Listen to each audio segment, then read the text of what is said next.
بسم الله الرحمن الرحیم. یه بورد فریزر آزمایش خب روشن میشه، منتها به کمپرسور وارد مدار نمیکنه. خب این به ترتیب یه دونه سنسور محیطی فریزر داره، یه دونه سنسور اوواپاراتور داره. به این صورت سنسور روشن بهش وصله. سنسورهای آزمایش 8 کیلو هستش. عملکرد سنسورها درسته، منتها به کمپرسور رو وارد مدار نمیکنه. چک میکنیم ببینیم به مورد چیه، خدمتتون توضیح میدم. خب ببینید 12 ولت ما دادیم به رله کمپرسورش، ولی بس نمیکنه. خب ایراد از رله کمپرسور تعویض میکنیم، نتیجه رو نشون میدیم.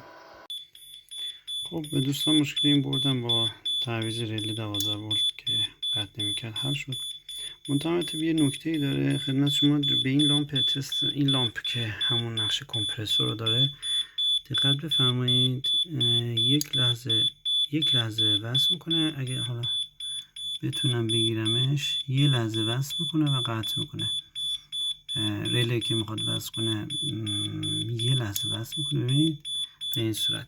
این به خاطر اینکه برق 110 داریم با لامپ تستمون هم از این لامپ های 60 وات گذاشتم. لامپ تستا لامپی هم که برای کمپرسور همین لامپ 60 وات به عنوان شبیه سازی گذاشتم. این به خاطر اینکه نمیتونه ولتاژ و مورد نیاز رو تامین کنه برای بورد، یک لحظه رله رو وصل میکنه لامپ تست من که لامپ کمپرسور روشن میشه، بعد دوباره قطع میشه. حالا من ببینید برق 220 دادم، روشن موند کمپرسور و دو تا سنسور هم داره. فریزر آزمایش یه دونه رو اوواپاراتورش هستش به رنگ خاکستری و یه دونه سفید رنگ سنسور محیطی فریزر هست که خب ببینید با برق 220 که با تست میدادیم حل شد. ممنونم که توجه کردیم. مرسی.